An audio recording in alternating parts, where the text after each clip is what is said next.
y a des blessures qu'on ne voit pas, des marques invisibles, celles qui hantent et rendent susceptibles. Des nuits où le silence perdure car chaque bruit rappelle les coups, l'incursion, la brûlure. Tout ça se cache derrière un sourire qui peut donc parfois nous alourdir. Mais ces souvenirs seront toujours là, incrustés. On dit souvent qu'on a le sentiment d'être taché. Rien que pour porter plainte, on est empêtré puisque 94% des plaintes sont classées sans suite.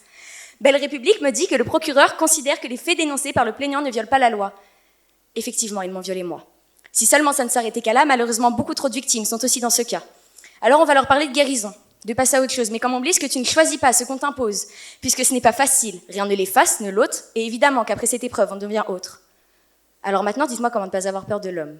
Quand ils disent qu'ils ne sont pas tous pareils, mais que nous avons toute une histoire à raconter.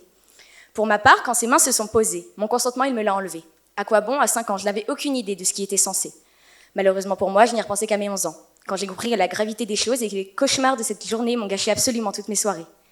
Alors son secret, j'ai préféré le garder. Pour son bien-être surtout, mais aussi par peur de ne pas être écoutée. Mais aujourd'hui, un stylo à la main, j'ai tenté de mettre des mots là où il avait touché ma peau, espérant me libérer de ce fardeau et représenter les personnes qui s'y reconnaîtraient. Toutes celles à qui on a dit que sortir seule était trop risqué. Seulement vos enfants n'ont qu'à être éduqués.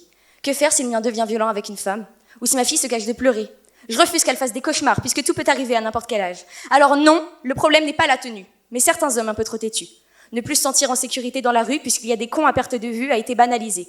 Et ça ne fait que m'écœurer. Malheureusement, on ne sait pas ce qui peut se passer. Les agressions sexuelles, elles, n'ont pas lieu d'arriver, et les victimes ne font que s'accumuler. Vous ne vous rendez pas compte de l'impact créé. Trop souvent répété, pas assez écouté. Un oui doit être clair et pas incertain. Alors faites attention pour vos actes de demain.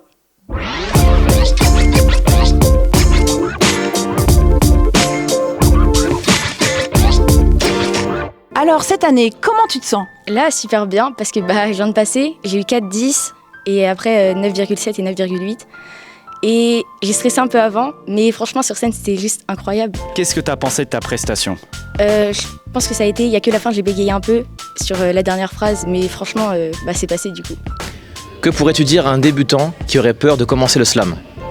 Faut pas trop se prendre la tête pour écrire. Pour moi, la seule manière de bien écrire, c'est se laisser porter. Si on cherche trop longtemps ces mots, c'est qu'ils sont pas assez bien pour nous. Faut que ça nous représente. Est-ce que tu peux me dire qu'est-ce que le slam t'a apporté? Des nouvelles rencontres déjà. J'ai parlé avec beaucoup de gens que je connaissais pas. Beaucoup de bien parce que j'ai pu libérer beaucoup de choses dans mes textes. Et de la joie et beaucoup de support, beaucoup d'amour de la part de mes proches. Est-ce que tu aurais un mot pour Laure McJam ou Chadline? Merci beaucoup de faire parler les jeunes parce que fallait que quelqu'un le fasse et c'est bien que ce soit vous.